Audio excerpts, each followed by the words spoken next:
लाल की जय। मंच पर बैठे हुए सभी संतजन, विद्वानजन और सभी भक्तजन और जो प्रकट में आए हुए महापुरुष सद्गुरुदेव भगवान, सबको जय श्री कृष्ण प्रणाम। और विद्वानजन हमारे पड़ोस में बैठे स्वामी जी, स्वामी रामचंद्र दास, ये तो रामायण के बहुत बड़े विद्वान हैं। अगर ये सुनाए विस्तार पूर्वक सुनाए तो एक साल में भी राम कथा नहीं पूरी करेंगे, और संक्षेप में सुनाए तो एक मिनट। और हमारे स्वामी दिग्विजय ये भी बहुत विद्वान है, तो संस्कृत के आचार्य विद्यार्थियों को पढ़ाते हैं। और पीछे हमारे फक्कड़ बाबा, ये भी बहुत अच्छे महापुरुष हैं। और हमारे पुजारी जी बड़े नियम पक्के। और इधर बैठे तो विद्वान विजय बाबा और दीनानगर से आए हुए पंडित जी, और दीपक जी बंसी बजाते बड़ा अच्छी, ऐसे लगता है कि ठाकुर जी बंसी बजाते। और उधर दिवाकर भी, दिवाकर तो दिवाकर, उसमें तो ऐसा कोई नहीं जो हो नहीं। पुजारी भी नहीं निकल ले, गाड़ी भी चला ले, हथनियाँ भी बजा ले और भजन भी गा। और कटाना भी भागवत भी कर ले।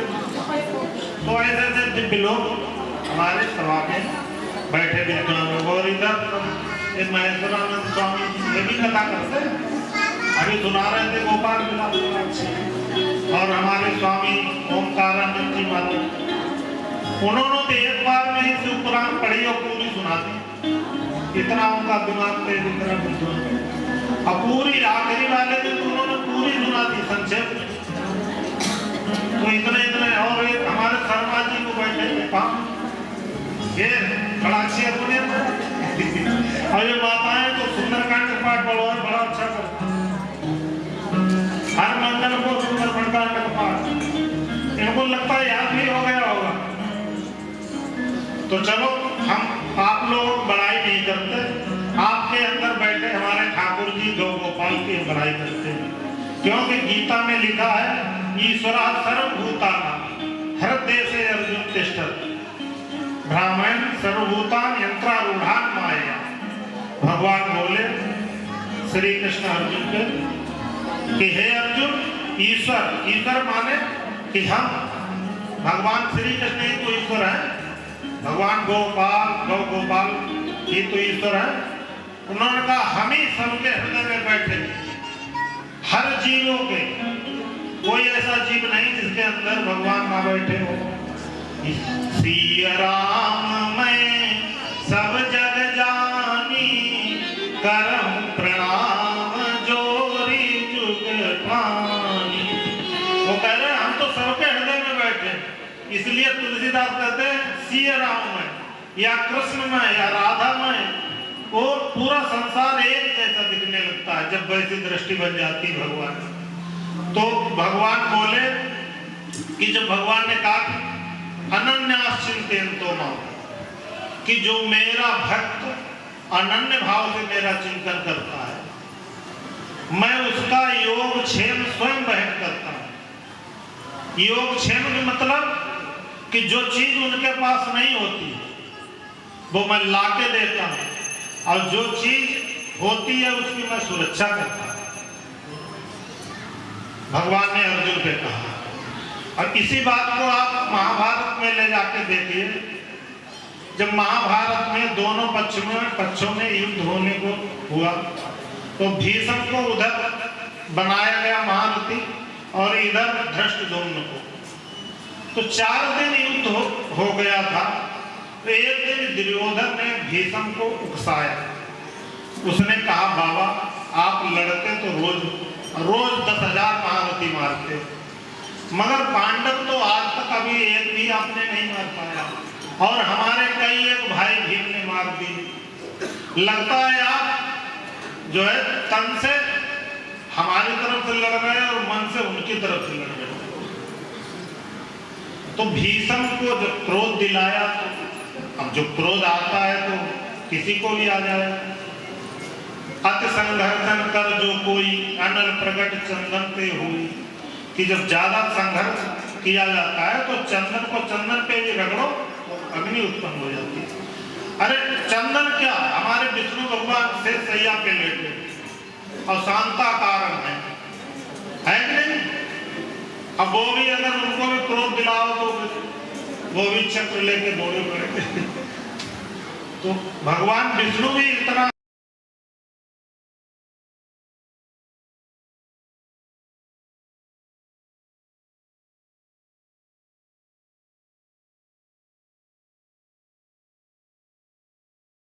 बाण निकाला कि कल हम एक पांडव को मारेंगे।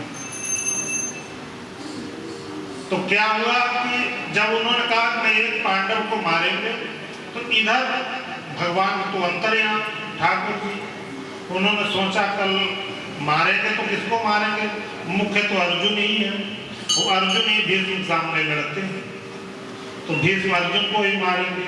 तो भगवान को रात में चैन नहीं, नींद नहीं आ रही, तो भगवान रात में ही गए,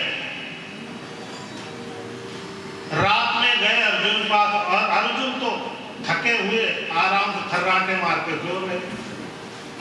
अर्जुन के पास गए तो अर्जुन को जगाया, उन्होंने कहा तुम सो रहे, तुमको पता है कल क्या होने वाला?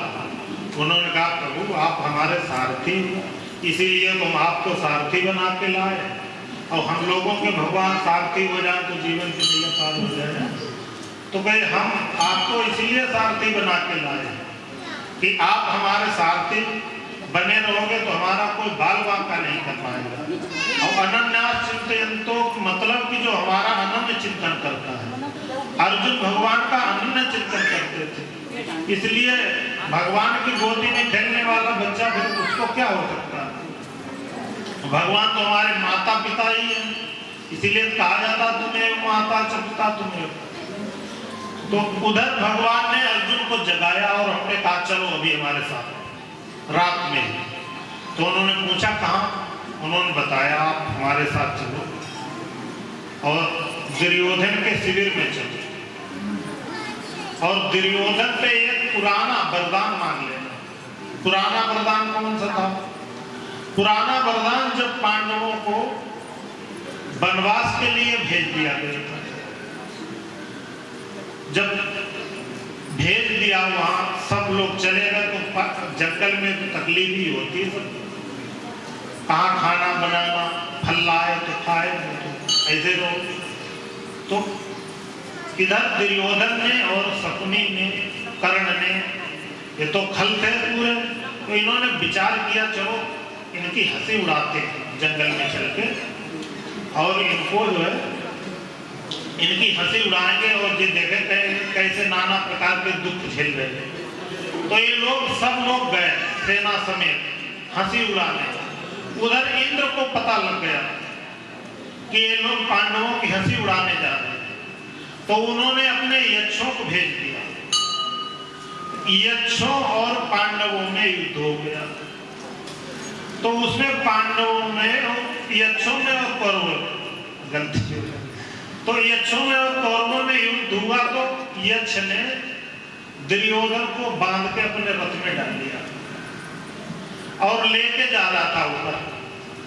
तो जहां से लेके जा रहा था वहां पे उसी जगह पे बैठे थे भीम, अर्जुन और पांचों पांडव, द्रौपदी। तो भीम ने देखा, बड़े तेज हंसे। भीम ने कहा वाह, आज हमारा दुश्मन बिना मारे मारा जाएगा। तो धर्मराज ने कहा क्या बात? उन्होंने कहा आज यक्ष लोग दुर्योधन को पकड़ के ले जा रहे हैं और आज इसको मार देंगे, फिर हमको लड़ना नहीं पड़ेगा, बिना युद्ध के हम जीत जाएंगे। तो धर्मराज बोले भैया ये ठीक नहीं है, लड़ाई हमारी आपस की है, अब कोई बाहर वाला फायदा उठा ले जाए ये ठीक नहीं, हम आपस में कितना भी लड़े। और अर्जुन ने कहा कि हम तुम्हें आज्ञा देते हैं कि तुम दुर्योधन को छुड़ाओ। तो दुर्योधन को छुड़ाने के लिए अर्जुन चले और यक्ष से युद्ध किया। यक्ष से युद्ध किया तो जब युद्ध किया तो यक्ष को उन्होंने घायल कर दिया। तो यक्ष ने सोचा कि इनको ऊपर से फेंक दे तो ये दुर्योधन मर जाएगा। तो उन्होंने ऊपर से यक्ष ने फेंका तो इधर से अर्जुन ने इतने बाण मारे कि पूरी सीढ़ी ऊपर से नीचे तक बन के आई। सीढ़ी बन के आई तो ऊपर से लुढ़कते हुए नीचे आ गए। दुर्योधन और धर्मराज के चरणों में गिर गया। अब बहुत शर्मिंदा हुआ क्योंकि वो हंसी उड़ाने आया था। अब उसने माफी मांगी और धर्मराज ने कहा, हे भैया धर्मराज, आज आपने हमारी जान बचाई है, इसलिए आप जो मांगो हम दे देंगे। तो उन्होंने कहा कि अभी हमें समय नहीं, अगर वो उस समय राज्य मांगते तो वो दे देता, मगर उन्होंने कहा अभी हम नहीं मांगेंगे, जब मौका आएगा तब हम मांगेंगे। वही बात आज भगवान कृष्ण ने अर्जुन को याद दिलाई कि आज मांगने का समय है, चलो हमारे साथ। भगवान लेके गए दुर्योधन के पास, तो सैनिकों से मिले और सैनिकों ने अंदर ले गए अर्जुन को और भगवान कृष्ण को। तो दुर्योधन ने स्वागत किया, भैया कैसे आए? तो उन्होंने कहा जो आपने उस समय वरदान देने को कहा था, आज हमारा समय है मांगने का, इसलिए हम आज आपसे मांगने आए हैं। तो उन्होंने क्या मांगोगे आप हमसे? तो कहीं आप अपना मुकुट हमको दे दें, क्योंकि अर्जुन और दुर्योधन का स्वरूप एक जैसा लगता था और मुकुट पहन लेते तो बिल्कुल अर्जुन दुर्योधन जैसे लगते थे। तो दुर्योधन ने बिना सोचे समझे मुकुट दे दिया। मुकुट दे दिया और अर्जुन ने वो पहन लिया। भगवान कृष्ण बोले अब चलो बाबा के पास, भीष्म पितामह के पास। तो भीष्म पितामह के पास वो लेके गए। भीष्म पितामह उस समय पूजा में बैठे थे। 2 बजे का टाइम था, ब्रह्म मुहूर्त। क्यों ब्रह्म मुहूर्त का 2 ही बजे का टाइम होता है और उसी समय हमारी सुषुम्ना नाड़ी ज्यादातर चलती है, 2 से 4 के बीच में। उस समय जो कोई भजन करता है उसका पूरा दिन ना करे, अगर उस समय करेगा तो उसका पूरा दिन का फल उसको। तो वो उस समय आंख बंद करे बैठे थे। अर्जुन ने बाबा को प्रणाम किया और कहा, हे बाबा, आपने जो बाण निकाला है पांडवों को मारने के लिए, वो आप हमको दे दो और हम मारेंगे उस बाण से पांडवों। तो भीष्म समझे कि ये दुर्योधन आया है, क्योंकि मुकुट वो पहना था अर्जुन ने दुर्योधन को। तो उन्होंने वो बाण निकाल के दे दिया। बाण निकाल के दिया, उसके बाद क्या होता है कि जब आंख खोल के देखते हैं तो अर्जुन खड़े। तो उन्होंने कहा कि तुम कैसे इस समय रात में आए, तुमको साथ में कौन लेके आया? अर्जुन ने कहा, हमको भगवान लेके आए, कृष्ण लेके आए और आपसे बाण लेके हम जा रहे हैं। भीष्म ने कहा, हम क्या बोले, जिसके साथ भगवान हो उसको कौन हराने वाला, उसको कौन मारने वाला? अब ले जाओ, मगर हमको भी कोई ऐसा प्रभु वरदान दो ताकि हम भी आप पर विजय प्राप्त करें। भगवान ने कहा, जो तुम मांगो। भीष्म ने कहा, ठीक है प्रभु, हम भी ये मांग रहे हैं कि कल हम भी प्रतिज्ञा करते हैं, आपने प्रतिज्ञा की कि हम अस्त्र नहीं छुएंगे और हम अगर गंगा के पुत्र हैं तो आपसे अस्त्र उठवा देंगे। इधर वो लेके आए बाण। अब वो तो अर्जुन के पास आ गया और उधर जब सवेरे युद्ध हुआ तो इतना भयंकर युद्ध हुआ, इतना भयंकर हुआ कि भगवान को भी एक बार उठ के खड़े होके और अस्त्र लेके, अस्त्र क्या हुआ था भगवान का, वो चक्र, रथ का पहिया ही वो उखाड़ के चल दिए भीष्म को मारने। तो अर्जुन दौड़े भगवान के पीछे। अर्जुन ने कहा, प्रभु ये ठीक नहीं, आप तो अपने प्रतिज्ञा भी भूल गए। भगवान ने कहा, नहीं, मैं अधर्म को धर्म पर विजय प्राप्त करते नहीं देख सकता, क्योंकि यदा यदा ही धर्मस्य ग्लानिर्भवति भारत अभ्युत्थानं धर्मस्य तदात्मानं सृजामि। हमने धर्म के लिए तो अवतार लिया, और इन दुष्टों को कैसे जीतने देंगे? इसीलिए तो परित्राणाय साधूनां विनाशाय च दुष्कृतां धर्म संस्थापनार्थाय संभवामि युगे युगे। इसीलिए मैं हर युग में अवतार लेता हूँ कि दुष्टों को नाश करने के लिए और सात पुरुषों का उद्धार करने के लिए। रामायण में भी कहते जब जब हो धर्म का हानि बाढ़ अधम असुर अभिमानी तब तब धरि प्रभु विविध शरीरा हर कृपा निर्सर्जन किया। वो सज्जनों की पीर हरने के लिए भगवान आते हैं, दुष्टों को मारने और तारने भक्तों को आते हैं। तो भगवान ने ऐसे उनको भगवान अर्जुन ने की रक्षा की, भगवान श्री कृष्ण ने। इसीलिए कहते हैं कोई भी भक्त भगवान का अनन्य चिंतन करता है तो उसकी भगवान सुरक्षा करते हैं। इसीलिए गीता के 7वें अध्याय में श्लोक आया, भगवान ने कहा है कि अनन्यास चिंतयन्तो मां ये जनाः पर्युपास्ते तेषां नित्याभियुक्तानां योगक्षेमं वहाम्यहम्। श्री रमण बिहारी लाल की जय, गौ गोपाल भगवान की जय।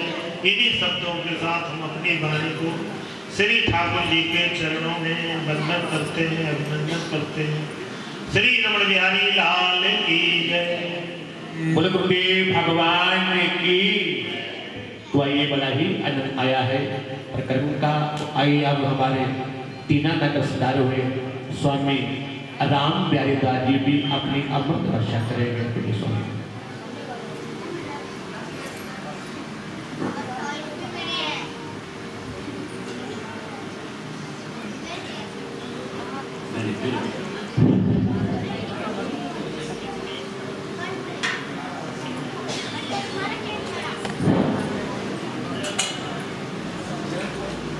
दक्षिणे लक्ष्मणो यस्य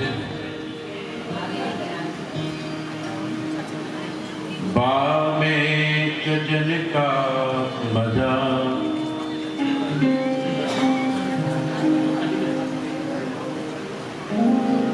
पुरुतो मारुतिर्यस्य तं वन्दे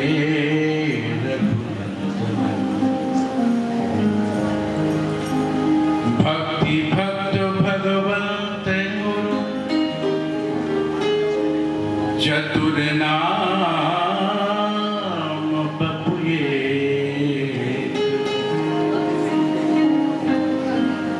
जिनके पद बंदन किए नासत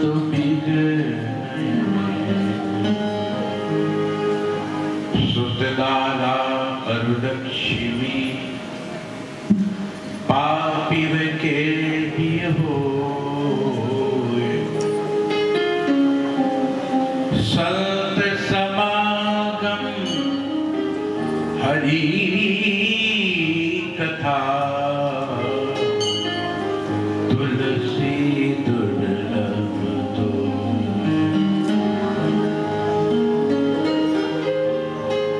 अपने अपने घरने की सबका को पी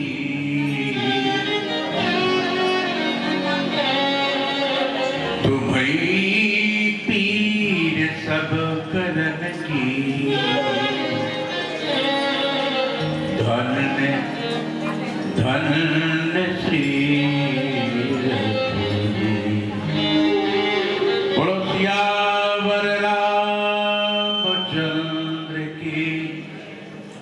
वृंदावन बिहारी लाल की जय। गौ गोपाल महोत्सव की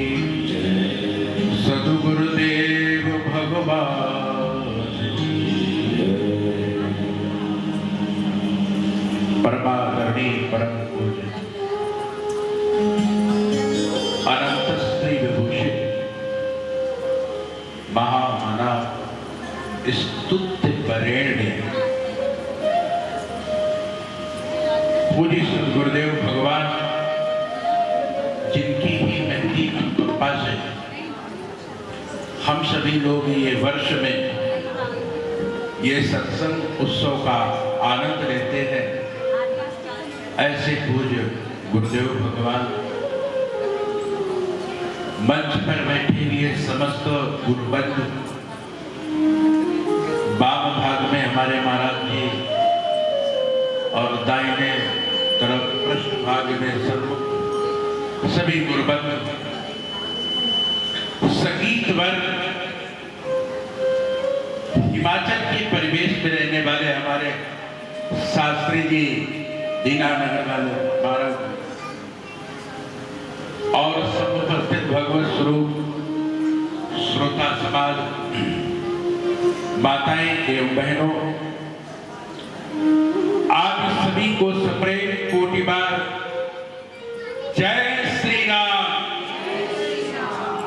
बात देखो बनी नहीं भाई, भगवान का जयकारा क्या है, गर्जनम भवबीजानाम राम रक्षा सूत्र, ऐसी गर्जना करो, जय श्री राम, जय श्री राम। खैर चलो कुछ चर्चा की जाए।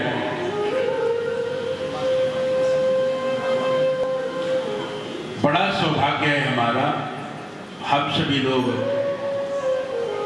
सदगुरु जी के, सदगुरुदेव जी के श्री चरणों में सन्मुख बैठ करके सत्संग का आनंद लेते हैं। देखो भाई, ये भारतवर्ष जो है कृषि प्रधान ही नहीं, ऋषि प्रधान देश है। आप कहीं चले जाओ, किसी गांव में चले जाओ, महानगरों में दिल्ली जैसे जाओ,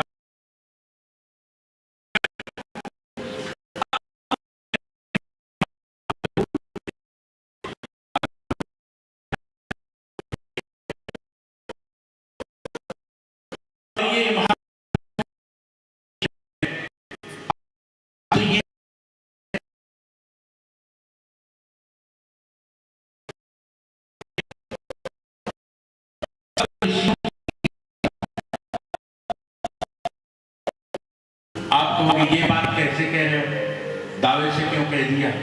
दावे से हम इसलिए कहते हैं, मान लो हमने आपसे पूछा आपका गोत्र क्या है, कहा कि भाई आपका गोत्र क्या है,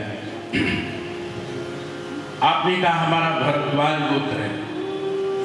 इसका अर्थ ये होता है कि भरद्वाज ऋषि की संतान, भरद्वाज ऋषि की हम संतान है। बोलो सही है कि नहीं? हमारी धमनियों में ऋषियों का रुधिर बह रहा है, तभी तो हम सत्य के भक्त होते हैं। क्यों भाई, आप अपना परिवार बढ़ाते हो कि नहीं बढ़ाते हो? नाती हो जाए, पोते हो जाए, बहू बेटे सब हो जाए, और हमारे भी महापुरुष अपना परिवार बनाते हैं। आप कहते हैं ना हमारे ये भाई है, कहते हो कि नहीं? ये कहते हुए हमारे भतीजे हैं, ये हमारे भाई हैं, हम भी तो कहते ये हमारे भाई बहन बैठे ना भाई, देखो ना ये गुरु बंधु है। माने वो आप व्यवहार का नाता है, हमारा तो धर्म का नाता है, नाद बिंदु है, हम लोग भाई हैं सब। तो मैं आपके सामने यही चर्चा कर रहा था, ये जो भारत भूमि है ऋषियों की संतान है। अरे वामदेव वशिष्ठ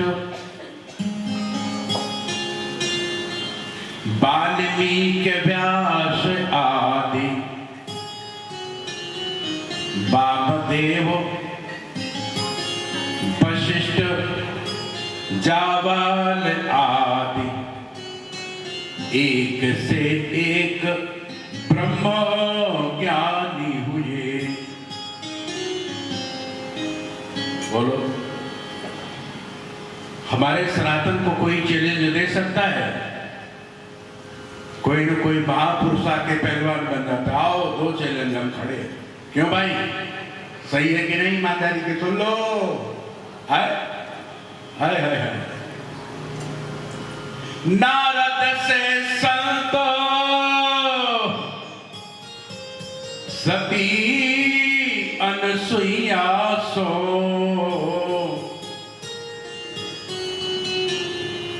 ये वही भूमि है, कभी सीता के रूप में पूजी जाती है तो कभी सावित्री के रूप में है? कर्ण के समान यहाँ दानी हुए कि नहीं हुए? बोलो। अरे इतिहास साक्षी है। एक घटना बता रहे हैं।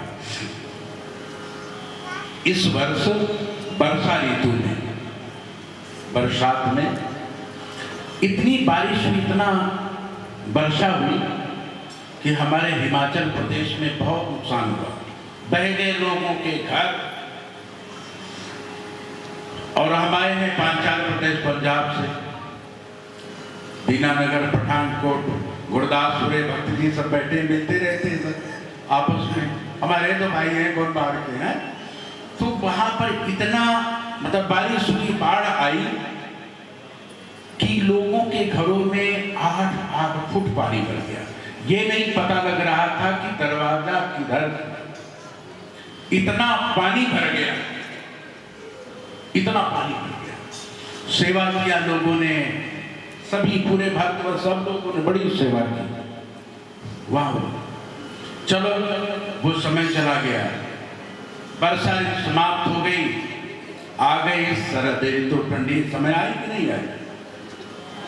और इतनी कड़ाके की ठंड हुई इस बार। अभी पठानकोट में एक भिक्षुक था, घटना सुनो। माने भिखारी, भिक्षा मांगने वाला, आप जैसे लोगों से 10-10 रुपए। एक भिखारी था,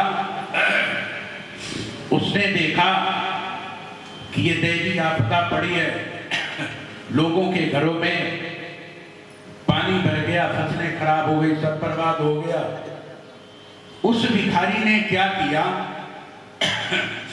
500 कंबल बांटे। पठानकोट 500 कंबल बांटे भिखारी ने। अब सुना होगा साहिब ये का बात, 500 कंबल बांटे। अब वो बेचारा ऐसे झोपड़ी बना के ऐसे रहता था। वहां के बड़े बड़े लोगों ने देखा, गणमान्य जैसे पैसे वाले संपन्न लोगों ने देखा, सभी लोगों ने देखा।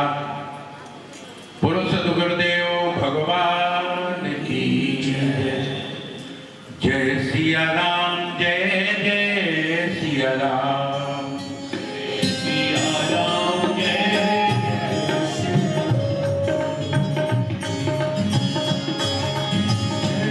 सिया राम, जय जय सिया राम, जय सिया राम, जय सिया राम, जय सिया राम, जय सिया राम, जय सिया राम, जय सिया राम, जय सिया राम, जय सिया राम, जय सिया राम, जय सिया राम, जय सिया राम। बोलो सद्गुरुदेव भगवान की, जय गोपाल महोत्सव की। अब शांति से सभी लोग बैठ जाओ, ध्यान दो। मैं आपके सामने चर्चा कर रहा था, उस भिखारी ने 500 कंबल बांटे। शहर के बड़े बड़े लोग थे, उनको ईर्षा हुई। उनको ईर्षा इस बात की हुई कि हम लोग इतने पैसे वाले हैं, हमने तो कुछ किया नहीं।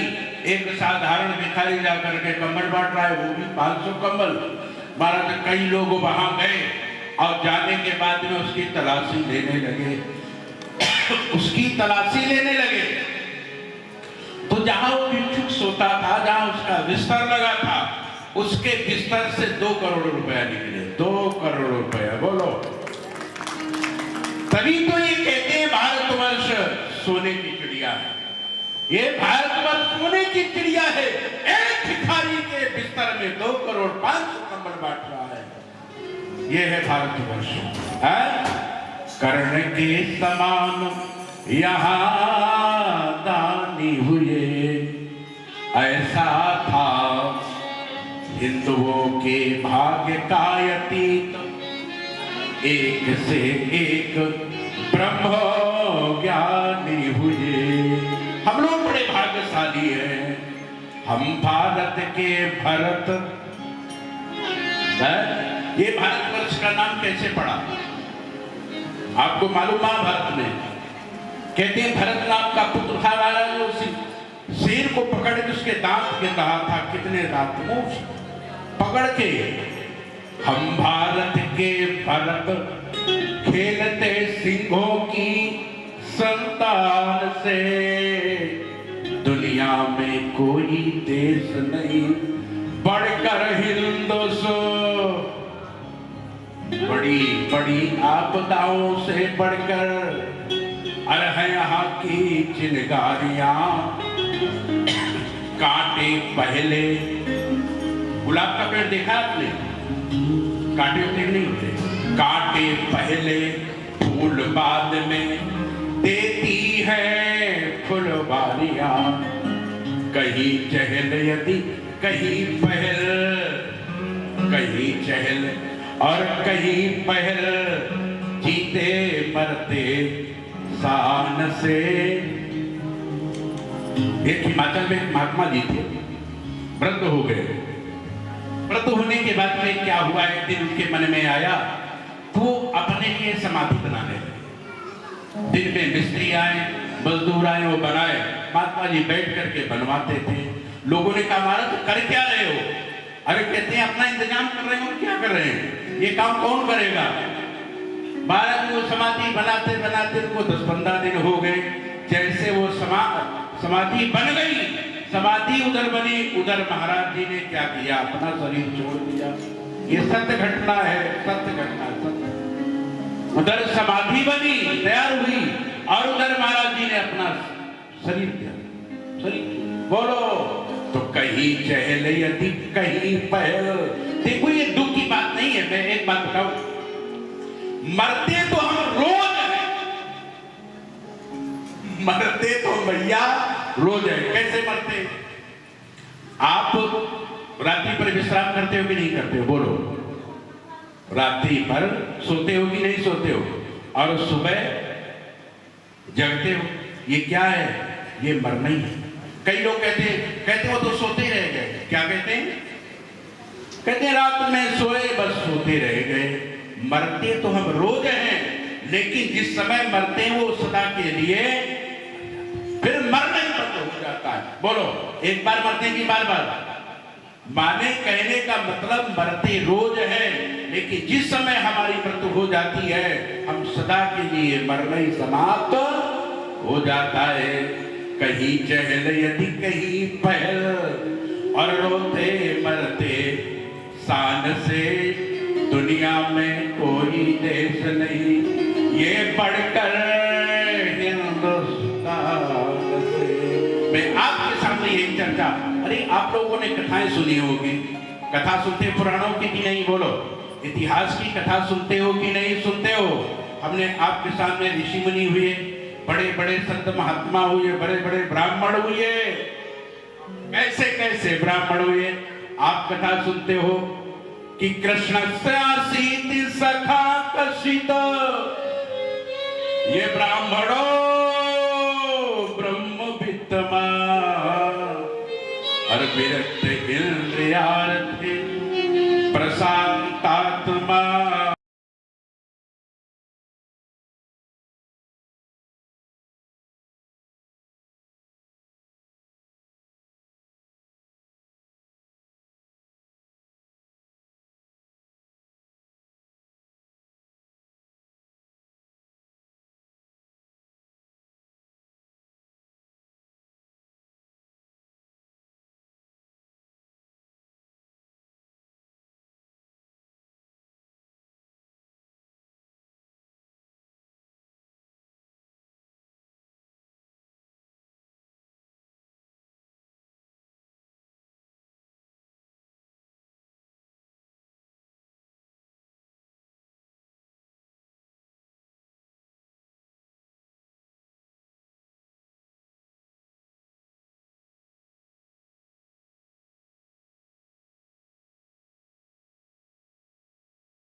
काटे पहले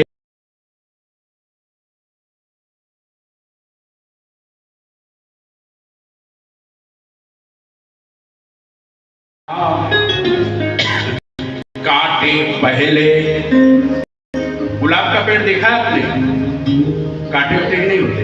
काटे पहले फूल बाद में देती है फुलवारियां, कहीं चहल यदि कहीं पहल।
थोड़ा निर्धन है, गरीब है, हमारे पास आपको देने के लिए कुछ नहीं है।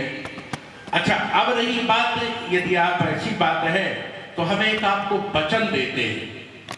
का वचन ये देते हैं कि ये जो पुत्र हुआ है जब आगे बड़ा हो जाएगा, बड़ा होकर के जब ये कमाएगा, और जो ये कमाएगा, जो पहला धन आएगा, इसके कमाने से जो पहला धन मिलेगा वो हम आपको देंगे, ये हम वचन दे रहे हैं।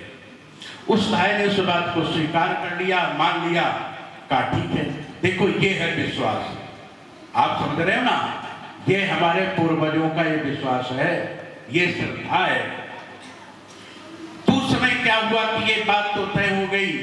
1 साल बीता, 2 साल बीता, 3 साल बीता, 4 साल बीते, 4 साल 6 महीना बीत गए, 4 वर्ष 6 मास बीत गए। एक दिन वही पंडित जी का जो बालक था, 4.5 वर्ष का था, और गली में खेल रहा था, धूल में खेल रहा था। जैसे खेल रहा था धूल में, काटे पहले गुलाब का पेड़ देखा आपने? अंगूर जो राजा काटे होते नहीं, काटे पहले और फूल बाद में देती है फुलवारियां। और हाथी है, पशु है, कहीं चोट न पहुंचा दे। तो उससे अपने महावत से कहा कि भाई इस बालक को थोड़ा जो शोर बचाओ, इसको डांटो, समझाओ। महावत ने कहा बालक एक तरफ हो जाओ, राजा की सवारी निकल रही है। बालक ने कहा कि मैं ब्राह्मण बालक हूं, मैं अयाची मिश्र का पुत्र हूं। ये कैसा मूर्ख राजा है तेरा कि ब्राह्मण को प्रणाम नहीं कर रहा, हाथी पर बैठे बैठे आदेश दे रहा है। कैसा तेरा राजा मूर्ख है। महाराज जैसे ऐसे डांटा तो राजा को चोट पहुंची। राजा ने सोचा कि इतनी छोटी अवस्था में, अल्पायु में, एक राजा को ऐसा जवाब देने वाला ये कोई प्रभावशाली होगा, ये कोई साधारण नहीं होगा। राजा ने कहा एक काम करो, हाथी से उतरो। अब राजा हाथी से उतरा। उतरने के बाद में उस ब्राह्मण बालक को प्रणाम किया। प्रणाम करने के बाद में कहा कि ब्राह्मण देवता आप कौन है, आपका परिचय क्या है। लेकिन आपको देख करके ऐसे लगता है कि आप देखने में तो बड़े छोटे हो, आप देखने में बड़े छोटे हो, लेकिन आपकी जो बुद्धि है, आपका जो तेज है, ये बड़ा लग रहा है। आप कौन हैं? उसने कहा बालो हम भवनाथ, परिचय दिया, बालो हम भवनाथ, नामे बाला सरस्वती। ऐ राजा, मैं भवनाथ का पुत्र हूं, अयाची मिश्र का पुत्र हूं, मैं बालक जरूर हूं, लेकिन मेरी जो सरस्वती है वो छोटी नहीं है। प्राप्तेन तु पंचवर्णे वर्णयाम त्रयम त्रैलोक्यतयम। का याद रखना, मैं 4 वर्ष और 6 महीना का हुआ हूं, और जब मैं 5 वर्ष का हो जाऊंगा त्रैलोक को बस में कर लूंगा। उस बालक ने उत्तर दिया। जैसे बालक ने उत्तर दिया तो राजा ने कहा, ब्राह्मण देवता, आप जो उत्तर दे रहे हैं, आप जो कहा वो बिल्कुल सत्य है, पर ये बात तो मैं कैसे मानूं, हमें विश्वास नहीं हो रहा। कहा यदि ऐसा है तो एक काम करो, कोई ऐसा श्लोक सुनाओ जो आधा व्यवहारिक हो और आधा दार्शनिक आध्यात्मिक हो। ऐसा सुनाओ। कहा ऐसा कोई श्लोक सुना दो। यदि आप ऐसे हो, आप ऐसे मेरे दावा कर रहे हो कि हम इतने बड़े विद्वान हैं, तेजस्वी हैं, तो ऐसा सुनाओ। और ये बात देखो, सर्प का बच्चा चाहे छोटा हो और चाहे बड़ा हो, ईमानदारी की बात है, सर्प का जो बच्चा होता है चाहे छोटा हो और चाहे बड़ा हो, लेकिन डर तो लगता है। क्यों भाई? ये थोड़ी देखे होंगे कि ये छोटा सा बच्चा है सर्प का, नहीं नहीं ये कुछ नहीं करेगा। आपको लगेगा यदि इसने भी काट लिया तो भी ये प्राणघातक हो सकता है। ऐसा लगता है कि नहीं लगता? बोलो। इसलिए याद रखो, संत महात्माओं की कोई आयु नहीं होती है। 5 वर्ष का भी हो तो भी वो बड़ा, ऐसा नीति कार्य करते वो बड़ा होता है। महाराज राजा ने कहा कि ब्राह्मण देवता यदि ऐसा है तो ऐसा श्लोक सुनाओ। तो उस बालक ने कहा, राजन सुनो, मैं सुना रहा हूं। का चलिता छन्ना चकिता प्राणेन भूपति। आए राजन, जब तुम चलते हो तो एक देख करके चकित हो जाता है, एक डोलने लगता है, और तीसरा ढक लेता है। छन्ना माने ढक लेता है।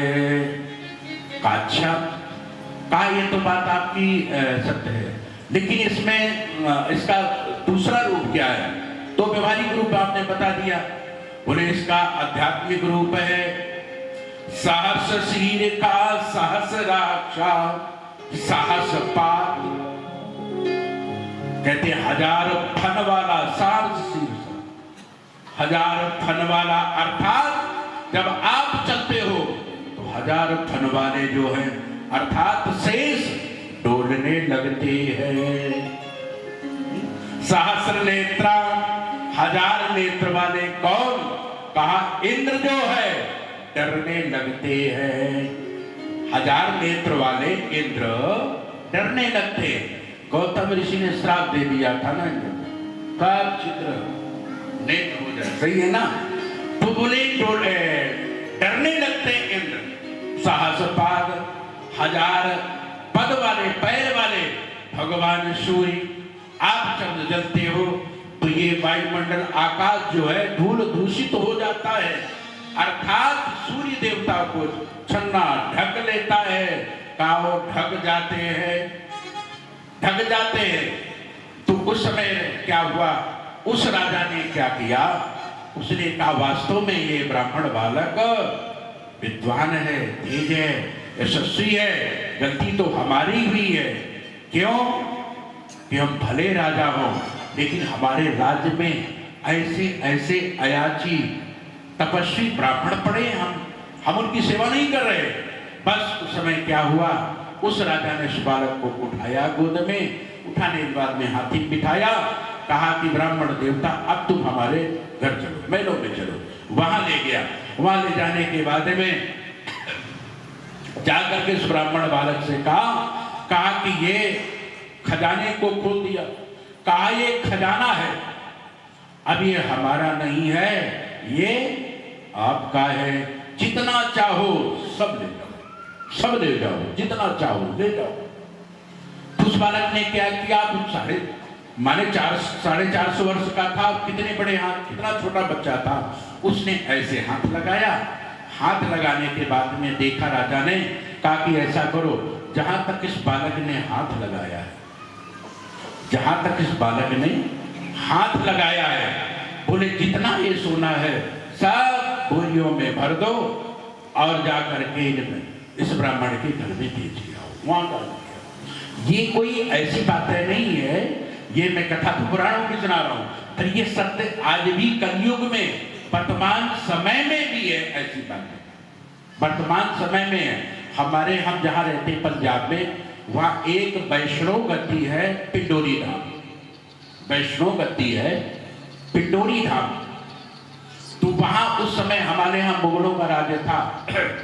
उस समय क्या हुआ, मुगल राजा आया तो महात्मा जी भजन कर रहे थे, तो उनके पास एक काले रंग की कुत्ती थी, वो राजा को देख के भूखने लगी।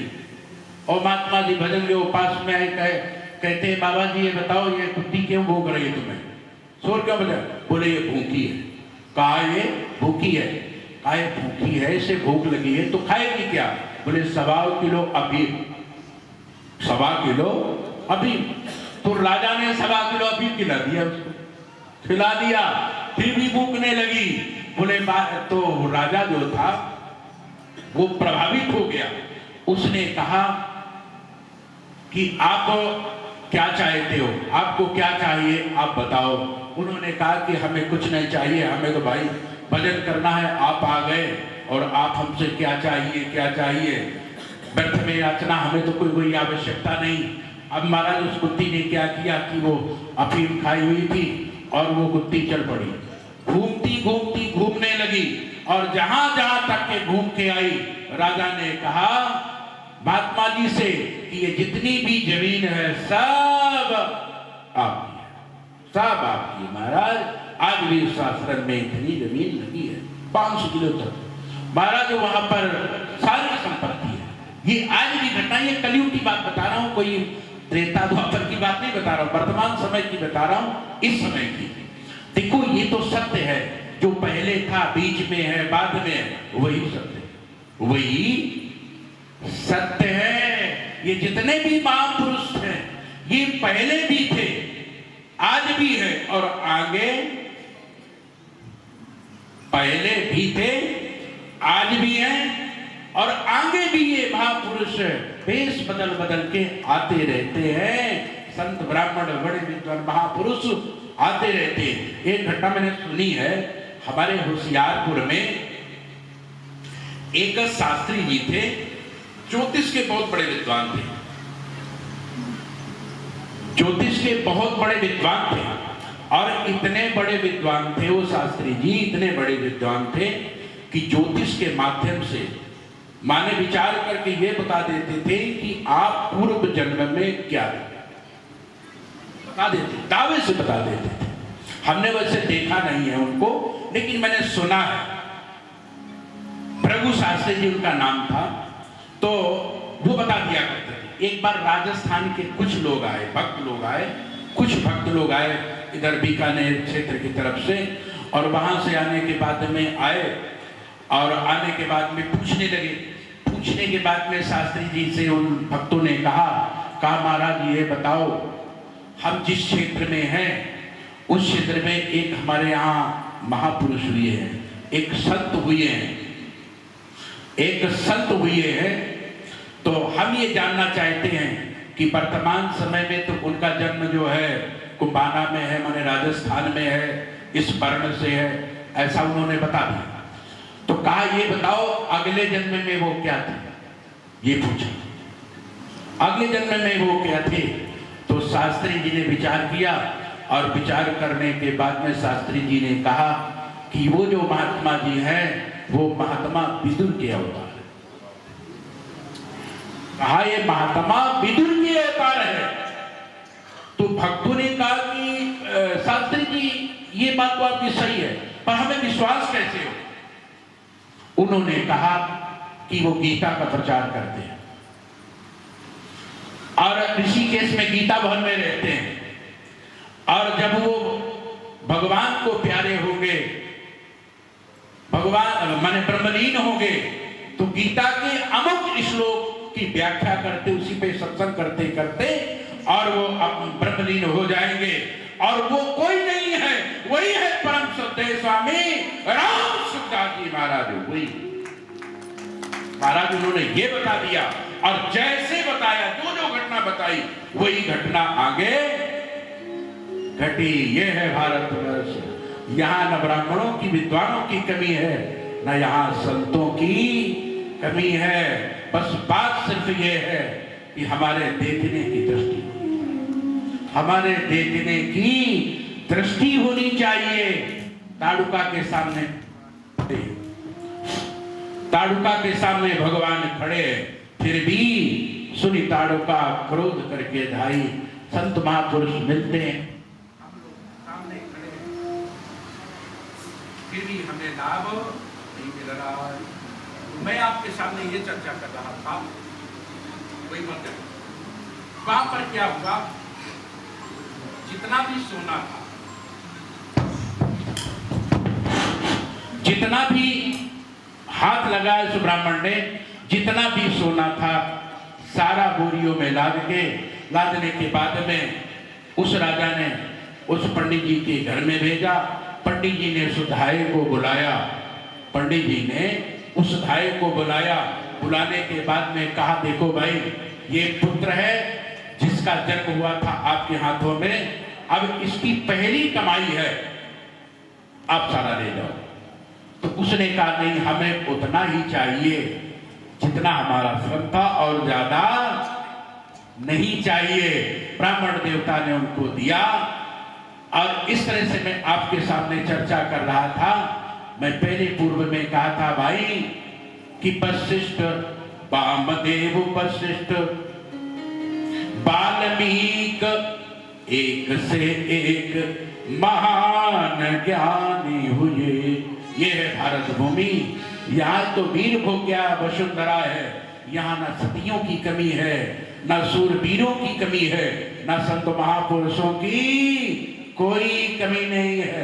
बोलो राजा रामचंद्र की, गौ गोपाल महोत्सव की जय।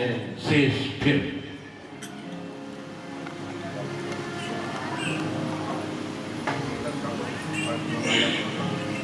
बोले गुरुदेव भगवान की जय। मुझे है तलाश तेरी, मुझे तेरी जुस्तजू है। मुझे है तलाश तेरी, मुझे तेरी जुस्तजू है। मुझे है तलाश तेरी, मुझे तेरी जुस्तजू है। मुझे है तलाश तेरी, मुझे तेरी जुस्तजू है। मुझको तेरी तमन्ना, मुझे तेरी आरज़ू है। मुझे है तेरी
काम का ये जीवन तेरा प्यार अगर न पाया इस काम का ये जीवन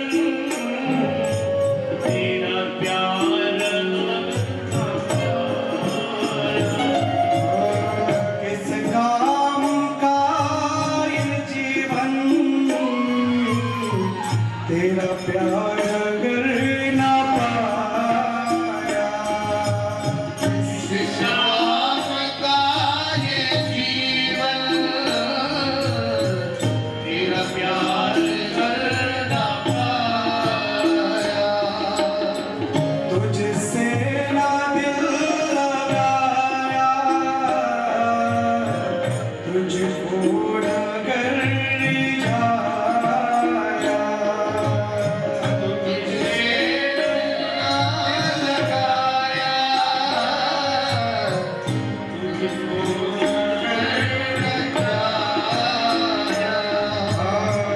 तुझसे ना दिल लगाया तुझको अगर रिझाया तुझसे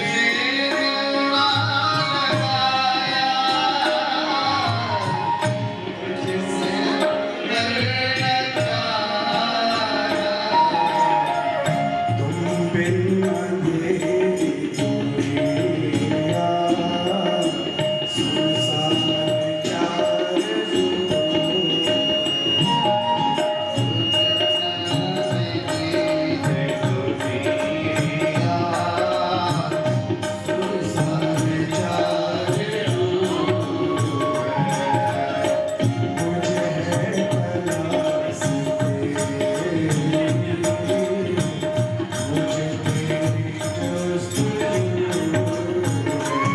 मुझे है तलाश तेरी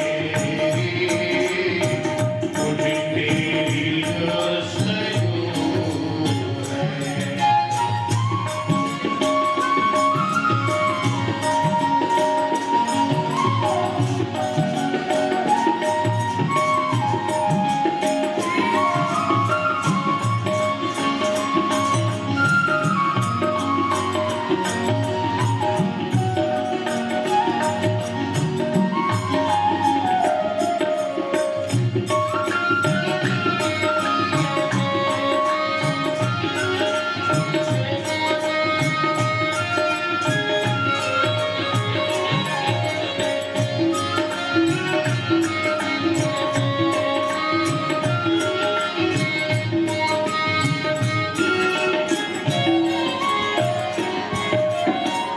आँखों में हो तस्वीर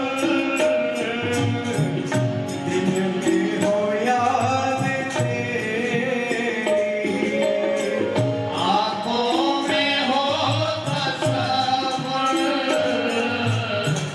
दिल में हो याद तेरी आँखों में हो तस्वीर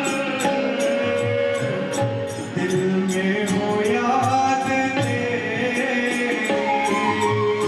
आँखों में हो तस्वर दिल में हो याद तेरी तेरे याद की महक से महक जाए दुनिया मेरी तेरे प्यार की महक से जाए दुनिया मेरी तेरी याद की महक से महक जाए दुनिया मेरी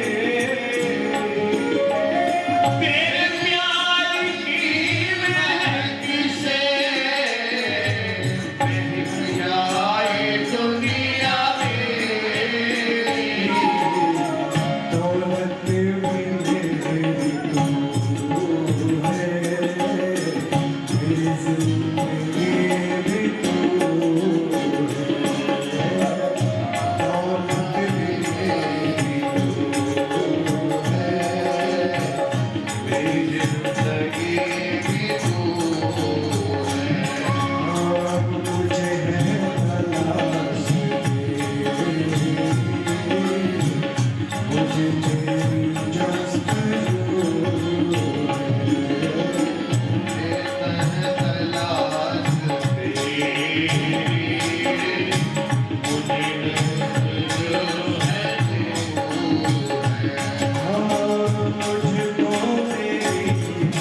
सर्वेश्वर